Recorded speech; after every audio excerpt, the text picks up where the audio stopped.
Hello बच्चों की हालचाल। सबसे पहले तो आप सबका स्वागत है आप सबके न्यू चैनल पे। तो आज की वीडियो में मैं क्लास 10 का पेपर पूरा चेक करूंगा और ये पेपर काफी अच्छा लिखा गया है, बच्चे ने काफी अच्छा लिखा है।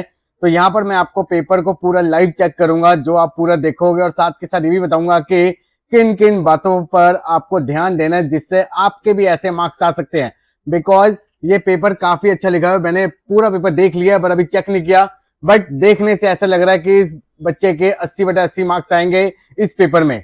तो इस बच्चे ने कैसे लिखा है और साथ के साथ यहाँ पर मैं आपको रिकमेंड करूंगा एक बेस्ट बुक जो आपके बोर्ड एग्जाम के लिए काफी यूजफुल होगी। बिकॉज रिसेंटली अभी सीबीएसई ने अपना सैंपल पेपर रिलीज कर दिया है, बट उसके साथ साथ आपको करने हैं पीवाईक्यू। बट बच्चा कंफ्यूज है कि सर पीवाईक्यू हमें ऐसे पता चल जाए जिसमें हमारे सेट सारे इंक्लूडेड हो और साथ के साथ इनसाइड दिल्ली और आउटसाइड दिल्ली के क्वेश्चन भी हमारे कवरअप हो जाए।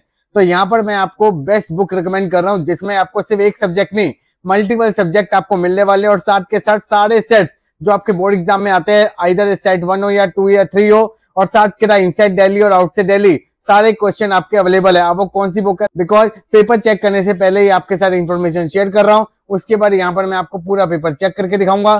तो जैसे कि यहाँ पर आप देख रहे हो, ये आपका ओसवाल पब्लिशर का आपका last 10 year solve paper book है जिसमें आपको मिलने वाले हैं इंग्लिश, मैथ, साइंस और सोशल साइंस के लास्ट 10 इयर्स के बोर्ड पेपर विद सोल्यूशन के साथ, including set 1, set 2, set 3, including either Delhi और आउटसाइड दिल्ली। अब बच्चा कंफ्यूज होता है कि सर आउटसाइड दिल्ली का क्या मतलब होता है। जो अदर स्टेट में जो पेपर होता है बोर्ड का वो वाले क्वेश्चन भी आपके इसमें मेंशन है। तो अगर आपने अभी तक पीवाईक्यू नहीं करे और अभी तक स्टार्ट नहीं करे तो यहाँ पर मैं आपको इस बुक को रिकमेंड कर रहा हूँ जिससे आप अपने सारे पीवाईक्यू कंप्लीट कर सको।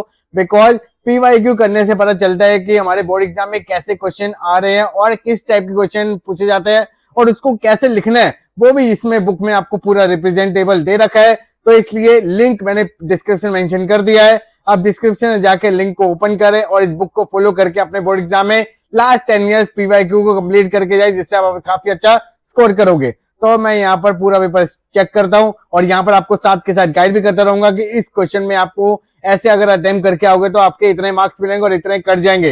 तो स्टार्ट करेंगे वीडियो। जैसे यहाँ पर आप देख सकते हो बच्चे ने पहले सेक्शन बी स्टार्ट किया है, तो ये आपकी चॉइस है कि आप कौन सा सेक्शन पहले स्टार्ट करो। बिकॉज पेपर स्टार्ट होने से पहले आपको 15 मिनट दिए जाते हैं फॉर रीडिंग पर्पज के लिए, तो जहां पर आप डिसाइड कर सकते हो कि आप कौन सा सेक्शन पहले स्टार्ट कर रहे हो। तो यहाँ पर क्वेश्चन था कि यहाँ पर 2 number in the ratio of 2:3 और यहाँ पर आपका एलसीएम गिवन था 180 और यहाँ पर आपको एचसीएफ निकालना था। तो सबसे पहले बच्चे ने नंबर को लेट किया 2x 3x, तो दोनों का एलसीएम निकाला, ठीक है। और देन उसके बाद उसने फाइनल आंसर रिप्रेजेंट किया बॉक्स में। तो जिस करके इसमें आपको पूरे मार्क्स मिल रहे हैं बच्चे को, तो इसके लिए यहाँ पर पूरे 2 नंबर मिलेंगे। तो अगला क्वेश्चन चेक करते हैं। तो जैसे कि यहाँ पर आप देख सकते हो क्वेश्चन नंबर 22 उसने सॉल्व किया है। यहाँ पर आपको पॉलिनोमियल दे रखा है और यहाँ पर आपको गिवन था क्या कि 1 0 is reciprocal to the other, और आपको पता है कि जब जीरो रेसिप्रोकल के हो तो मतलब यहाँ पर हम sum of zero product of zero वाला कंसेप्ट यूज कर सकते हैं जिससे आप इजीली के को फाइंड आउट कर लोगे। बच्चे ने भी वही कंसेप्ट लगाया अल्फा इंटू बीटा सी बाय ए और वैल्यू निकालते हैं उसने आंसर एकदम सही निकाला। तो इस करके यहाँ पर भी उसको पूरे 2 नंबर मिल जाएंगे। तो आगे बढ़ेंगे तो यहाँ पर क्वेश्चन नंबर 23, यहाँ पर इसको एक पॉलिनोमियल दे रखे और यहाँ पर आपको sum of zeros and product of zeros find out करना था। काफी इजी क्वेश्चन है। सबसे पहले उसने जनरल इक्वेशन लिखी, then A B C find out किया। बिकॉज कई बच्चे क्या करते हैं जल्दबाजी में फटाफट alpha beta minus B by A B C denote नहीं करते जिस करके प्लस माइनस गलत हो जाता है। तो ऐसी गलती आपने नहीं करनी, एकदम सही निकाला बच्चे ने, तो यहाँ पर उसको पूरे 2 नंबर मिलेंगे। और देन 24 क्वेश्चन अगर बढ़ेंगे तो यहाँ पर उसने क्या बोला गया है कि एक कॉइन को 2 बार उछाला गया और यहाँ पर आपको निकालना है प्रोबेबिलिटी एट मोस्ट 1 हेड। तो सबसे पहले बच्चे ने फॉर्मुला लिखा, फॉर्मुले के उसको मार्क्स मिल जाएंगे। सैंपल स्पेस डिफाइन किया है कि अगर 2 कॉइन को उछालोगे तो क्या सैंपल स्पेस आएंगे, और इसने बोला एटमोस्ट। एटमोस्ट का मतलब होता है कि या तो 1 हेड या तो बिल्कुल भी नहीं। तो 3/4 इसका फाइनल आंसर है, तो जिस करके यहाँ पर इसको पूरे नंबर मिल जाएंगे। तो आगे बढ़ेंगे तो अगला क्वेश्चन था, यहाँ पर आपको साइन ए माइनस बी दे रखा है 0 और 2 cos a प्लस बी -1 बराबर दे रखा है 0। तो सबसे पहले इसने साइन ए माइनस बी 0 के बराबर रखा और 0 कब होता है साइन 0, तो इसने कंपेयरिंग किया तो a माइनस बी बराबर 0। यहाँ पर सबसे पहले इसने सिंप्लीफाई किया होगा -1 = +1, तो यहाँ मल्टीप्लाई वहां जाकर डिवाइड, तो यहाँ पर a plus B 60 degree. Then इसने इन दोनों को ऐड कर दिया, एलिमिनेशन मेथड से a निकाला 30 डिग्री और b निकाला 30 डिग्री। तो यहाँ पर दोनों एंगल बराबर थे। बच्चा बोलेगा सर हमारे तो एनसीईआरटी में a ग्रेटर बी लिखा होता है या b ग्रेटर है, पर यहाँ पर तो मेंशन नहीं था, तो जिस करके यहाँ पर इक्वल भी आ सकते हैं। तो जिस करके यहाँ पर उसको पूरे नंबर मिलेंगे 2 नंबर। अब इसने इसके बाद सेक्शन डी स्टार्ट किया है, तो मतलब इसके बाद इसने पहले से सोच रखा है कि इससे पहले मैं इसके वाला सेक्शन करूंगा। तो सेक्शन डी का उसने 32 क्वेश्चन देखा, ये हाइट एंड डिस्टेंस, तो फिगर उसने पेंसिल से बनाई, तो well and good.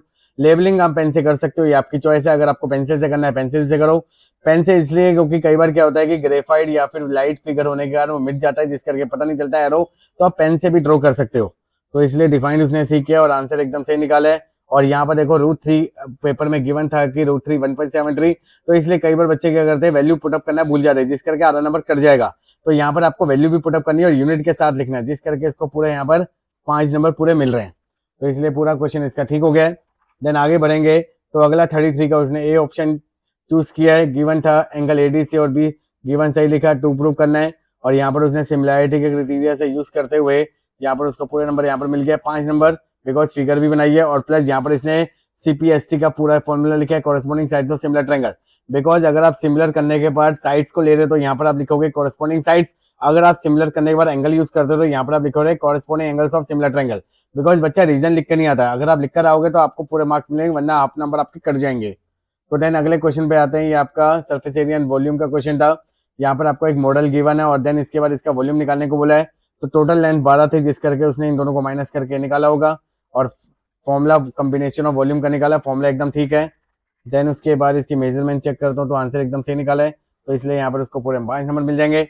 Next question था आपका मीन और मीडियन निकालना था और टोटल नंबर ऑफ डाटा। तो यहाँ पर एक वैल्यू मिसिंग थी, तो आपको बताया कि टोटल डाटा किसके बराबर होता है, टोटल नंबर ऑब्जर्वेशन, तो इसलिए उसने पहले मिसिंग वैल्यू निकाली, तो इसका 1 नंबर इसको मिल जाएगा। देन उसके बाद टेबल उसने सही रिप्रेजेंट किया है। बट यहाँ पर मैं आपको एक और क्लियरिफाई करता हूँ, बच्चे ने यहाँ पर डायरेक्ट मेथड यूज कर लिया, बट कभी भी मिडल वैल्यू इतनी बड़ी आए तो आप अज्यूम इन मेथड यूज कर सकते हो, यहाँ पर इसके मार्क्स नहीं कटेंगे बिकॉज यहाँ पर मेंशन नहीं था। बट अगर वहां पर मेंशन हो कि बाय यूजिंग एप्रोप्रिएट मेथड, तो देन आपको आइदर स्टेप डिविजन या फिर अज्यूम इन मेथड लगाना पड़ेगा। बट यहाँ पर उसकी वैल्यू एकदम ठीक है, तो जिस करके यहाँ पर उसको पूरे मार्क्स मिलेंगे, बिकॉज इसका मीडियन क्लास भी ठीक है और इसका मीन भी ठीक है, तो इसलिए इसको फुल मार्क्स मिल रहे हैं यहाँ पर। तो इसका सेक्शन डी कंप्लीट हो गया। देन इसके बाद इसने सेक्शन ई स्टार्ट किया, केस स्टडी। तो पहले इक्वेशन बनानी थी, ये इसके ठीक है, तो 1 नंबर। दूसरा क्वेश्चन आपका 2 मार्कर होता है, तो इस करके यहाँ पर इसको फुल मार्क्स मिल रहे हैं 2 नंबर, क्योंकि आंसर सही निकाला है। देन उसके बाद ये 1 नंबर, तो यहाँ पर इसको पूरा 1 नंबर मिल जाएगा। तो पहली केस स्टडी एकदम ठीक है। सेकंड केस स्टडी इसकी कोऑर्डिनेट ज्योमेट्री के यहाँ पर थी, तो इसने फिगर यहाँ पर आपको रिप्रेजेंट की गई हुई है, तो ये पहला आंसर इसका ठीक है। सेकंड इसके यूनिट के साथ लिख रहा है, तो ये भी सही है, तो यहाँ पर इसको 2 नंबर मिल जाएंगे और इसलिए यहाँ पर इसको 1 नंबर मिलेगा, बिकॉज ये इसका आंसर ठीक है। के की वैल्यू एकदम सही निकाली है। देन केस स्टडी थर्ड, इसका पहला क्वेश्चन एकदम ठीक है। सेकंड का रिक्वायर्ड रेशियो निकालना था, ये भी सही निकाला है। पेरीमीटर रेक्टेंगुलर बाय 42 यूनिट, ये भी ठीक है, तो इसके 1 नंबर यहाँ पर मिल जाएंगे। तो इसका केस स्टडी एकदम सही गई है बच्चे की। देन इसके बाद उसने सेक्शन ए अटेम्प्ट किया है। कई क्वेश्चन उसने ओरली करे और कई रफ में करे, जैसे यहाँ पर देख सकते हो उसने लाइन खींच के यहाँ पर सॉल्व किया हुआ है, तो आप यहाँ पर भी कर सकते हो या फिर एक रफ शीट लास्ट के एंड शीट पे आप सॉल्व कर सकते हो। तो इसके ठीक है 1 मार्क्स। सेकंड क्वेश्चन भी ठीक है, थर्ड भी ठीक है, फोर्थ भी ठीक है, फिफ्थ भी ठीक है, 6 भी ठीक है,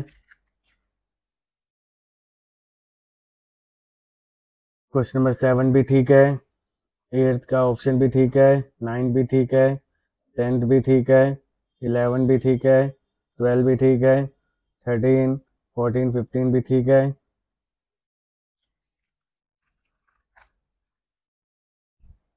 17 भी ठीक है, सेशन वगैरह भी ठीक है।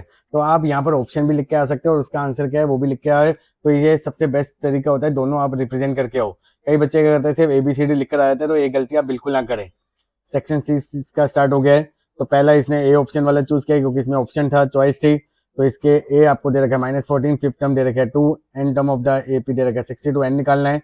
तो सबसे पहले उसने डी निकाला, देन उसके बाद AN से उसने 20 निकाला और यहाँ पर 20 टर्म, तो मतलब इसका क्वेश्चन एकदम ठीक है। नेक्स्ट 27 क्वेश्चन सर्कल का क्वेश्चन था, तो सबसे पहले उसने फिगर सही बनाई, 2 प्रूफ जो करना है वो सही लिखा, रीजन के साथ लिख रहे तो इसके पूरे मार्क्स इसको मिलेंगे। अगर आप क्वेश्चन अगर प्रूव करते हो गलत कर देते हो और अगर गिवन 2 प्रूफ फिगर सही बनाई है तो आपको 1 नंबर पूरा मिल जाएगा, तो इसलिए स्टेप मार्किंग के पूरे मार्क्स मिलते हैं। तो इसने एकदम सॉल्व किया तो इसके पूरे 3 नंबर। 29 का इसने बी पार्ट सॉल्व किया, तो 2 proof sec 1 - sin sec a + tan is 1। तो सबसे पहले उसने LHS सॉल्व किया, तो यहाँ पर उसने रीजन के साथ पूरा सिंप्लीफाई कर रहा है। देन यहाँ पर उसने a + b - b का फॉर्मूला यूज किया, कौन सी आइडेंटिटी यूज कर रहा है वो भी सही लिखा और हेंस प्रूफ लिखा, तो इसलिए उसको पूरे यहाँ पर 3 नंबर मिल रहे हैं। नेक्स्ट 31 क्वेश्चन, यहाँ पर आपको दो इक्वल रूट्स गिवन था, मतलब डी 0 दे रखा है, पी निकालना है। और यहाँ पर आपको क्वाड्रेटिक गिवन नहीं है, तो सबसे पहले उसने क्वाड्रेटिक बनाई, ABC फाइंड आउट किया, तो ये बच्चे ने एकदम ठीक किया है। देन आगे देखेंगे तो डी इज 0 गिवन लिखा, उसने फॉर्मूला मेंशन किया, इसको मार्क्स मिल जाएंगे। यहाँ पर उसकी 2 वैल्यू आई, बट अगर आप 0 डालो तो क्वाड्रेटिक आपकी कन्वर्ट हो जाएगी लीनियर में, जिस करके पी 0 इज नॉट पॉसिबल। बच्चे ने सही लिखा है, क्योंकि कई बच्चे क्या करेंगे, पी डायरेक्टली 6 लिख देंगे, जिस करके हाफ नंबर उसका कट जाएगा, तो इसलिए यहाँ पर इसको पूरे नंबर मिलेंगे, तो इसने सही लिखा है। नेक्स्ट क्वेश्चन था इसका सर्कल का, फिगर इसने बनाई है, फिगर गिवन भी थी तो इसने बना दिया है। सबसे पहले उसने क्या किया, 80 की वैल्यू फाइंड आउट करी, और 9 क्लास में आपने टॉपिक पढ़ा था कि अगर एक सेंटर से कोड पे बाइसेक्ट होता है परपेंडिकुलर, तो वो कोड को क्या करेगा, तो इक्वल भागों में डिवाइड कर देगा। ये थ्योरम आप ऑलरेडी 9 क्लास में पढ़ के आ चुके हो, तो इसलिए ये वाले क्वेश्चन भी आपके इंपॉर्टेंट होते हैं, जिस करके आंसर बच्चे ने सही निकाला, तो 3 नंबर यहाँ पर मिल जाएंगे। देन अगला क्वेश्चन था इसका √5 इरेशनल नंबर, तो बच्चे का यहाँ पर एकदम सबसे पहले को प्राइम SCF 1 बराबर ठीक है। देन इसने ये सही लिखा, सेकंड रीजन इसके 2 नंबर पूरे। और देन देखा कि from first and second they have factor of 5, तो न्यू कॉन्ट्रडिक्शन अराइजन, तो मतलब इसके फुल मार्क्स। तो मतलब अगर देखा जाए तो सारा पेपर बच्चे ने सही अटेम्प्ट किया है, तो जिस करके यहाँ पर बच्चे के नंबर आ रहे हैं 80/80, और यहाँ पर मैं उसको गुड भी दे देता हूँ, बच्चा देख तो नहीं पाएगा, बट यह है कि बच्चे को 80/80 मार्क्स मिल रहे, तो इसलिए ऐसे अगर आप कॉपी को लिख कर आओगे नीट एंड क्लीन, और जो आपने पहले सेक्शन करना है जिसके आपको क्वेश्चन पता है कि यार ये क्वेश्चन मुझे आते हैं, तो आप वैसे आप सीरियल ऑर्डर में क्वेश्चन को अटेम्प्ट करें, जिससे टीचर को भी काफी इजी लगेगा और फटाफट उसका पेपर चेक होगा। बिकॉज जितना आप कम समय दोगे टीचर को, उतनी गलतियां आपकी कम निकलेंगे और आपके मार्क्स कम कटेंगे। तो ऐसे आपकी बोर्ड की चेकिंग होती है, और स्कूल में तो इससे अलग टाइप की चेकिंग होती है। तो अगर आप चाहते हो कि स्कूल की चेकिंग भी मैं आपको दिखाऊंगी यार कहाँ पर आपको मार्क्स मिलने चाहिए पर वो नहीं मिल पाते, तो उसकी वीडियो में मैं जल्द आपको दिखाऊंगा। तो इस वीडियो को अपने दोस्तों से शेयर करें, जिससे हर एक बच्चे को पता चल सके कि कैसे पेपर में आंसर को रिप्रेजेंट करके आना, जिससे हमें भी अच्छे मार्क्स मिल सके। तो मिलते हैं नेक्स्ट वीडियो में, तब तक के लिए अपना ख्याल रखें, बाय बाय, टेक केयर।